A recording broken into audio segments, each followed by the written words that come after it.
Hi అండి. అందరికీ నమస్కారం. Welcome to my channel. ఈ వీడియోలో ఏపీ ప్రభుత్వ ఉద్యోగులకు మరియు పెన్షనర్లకు పెండింగ్‌లో ఉన్న 25,000 కోట్ల బకాయిలు, ఐఆర్‌డీఏలపై సంచలన ప్రకటన, మేనిఫెస్టోలో ప్రకటించినటువంటి హామీల అమలుకు సంబంధించిన పూర్తి తాజా సమాచారాన్ని వీడియోలో తెలుసుకుందాము.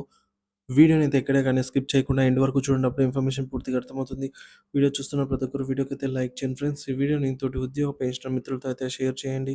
కొత్తగా మన ఛానల్ చూస్తున్నవారు సబ్స్క్రైబ్ చేసుకోకుంటే వెంటనే మన ఛానల్‌ని సబ్స్క్రైబ్ చేసుకోండి. దీని ద్వారా నేను చేసే లేటెస్ట్ వీడియోస్ అన్నీ మీ వరకు రీచ్ అవుతాయి. ఇక ఆలస్యం చేయకుండా వివరాల్లోకైతే వెళ్ళిపోదాము. సో ఫ్రెండ్స్, ఇక ఆ విషయానికొచ్చినట్లయితే ఏపీ ఉద్యోగులకు పెండింగ్ బకాయిల పరిష్కారంపై కీలక డిమాండ్లు. ఆంధ్రప్రదేశ్ ప్రభుత్వ ఉద్యోగులకు పెండింగ్‌లో ఉన్న 25,000 కోట్ల రూపాయల బకాయిలు, ఇంటీరియం రిలీఫ్, డీఎన్ఎస్ అలవెన్స్ వంటి అంశాలపై అధికారిక కూటమి మేనిఫెస్టోలో హామీలు ఇచ్చింది. కానీ ఇప్పటివరకు వాటిపై ఎటువంటి నిర్ణయం తీసుకోకపోవడంతో ఉద్యోగ సంఘాలు నిరాశ వ్యక్తం చేస్తున్నాయి. ఉద్యోగుల అసంతృప్తి, ఎన్నికల ప్రభావం. 2024 ఎన్నికల్లో వైఎస్ఆర్ కాంగ్రెస్ పార్టీ ఓటమికి ప్రధాన కారణాలు ఉద్యోగుల అసంతృప్తి ఒకటి.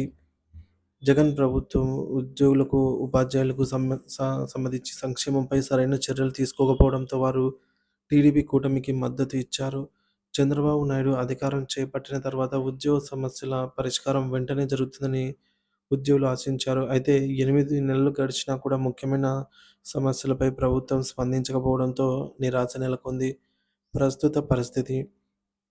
ప్రస్తుతం రాష్ట్ర వ్యాప్తంగా 25,000 కోట్ల రూపాయల బకాయిలు పెండింగ్‌లో ఉన్నాయి. ఉద్యోగ సంఘాల నేతలు డీఏ ప్రకటించడంలో జాప్యం, జీతాల ఆలస్యం, పెండింగ్ బకాయిలు చెల్లించకపోవడాన్ని తీవ్రంగా అయితే విమర్శిస్తున్నారు. కొత్త ప్రభుత్వం తొలి నెలల్లో జీతాలు మరియు పెన్షన్లు ఒకటో తేదీన చెల్లించగా, ప్రస్తుతం వివిధ కారణాలతో జీతాలు ఆలస్యమవుతున్నాయి. గత ప్రభుత్వం నుంచి ఈ సమస్యలు వచ్చినా ఇప్పటివరకు ప్రభుత్వం స్పష్టమైన విధానం అయితే ప్రకటించలేదు. ఉద్యోగ సంఘాల డిమాండ్లు. డీఏ పెంపు. ప్రస్తుతం 3 డీఏలు పెండింగ్‌లో ఉన్నాయి. కనీసం ఒక డీఏ వెంటనే విడుదల చేయాలని డిమాండ్ చేస్తున్నారు. Interim relief. ఎన్నికల సమయంలో ఇచ్చిన హామీల ప్రకారం తక్షణమే ఐఆర్ అమలు చేయాలని ఉద్యోగ సంఘాలు కోరుతున్నాయి. పీఆర్సీ అమలు. కొత్త పీఆర్సీ గురించి ఇప్పటివరకు ఎటువంటి ప్రకటన రాకపోవడంతో ఉద్యోగుల అసంతృప్తి పెంచుతోంది.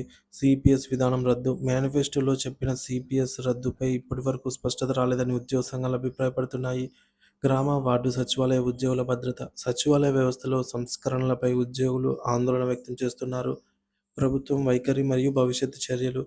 ప్రస్తుతం రాష్ట్ర ఆర్థిక పరిస్థితి తీవ్ర ఒత్తిడిలో ఉంది. నెలసరి వేతన వ్యయం 6,000 కోట్లకు పైగా ఉండటంతో, అంటే ఉద్యోగ పెన్షన్లకు, జీతాలు, పెన్షన్లు చెల్లించడం కోసం ప్రతి నెల 6,000 కోట్ల రూపాయల కంటే ఎక్కువే ఖర్చవుతూ ఉండటంతో పెండింగ్ బకాయిలను ఒక్కసారిగా చెల్లించడం కష్టసాధ్యమవుతుందని ప్రభుత్వం చెబుతోంది.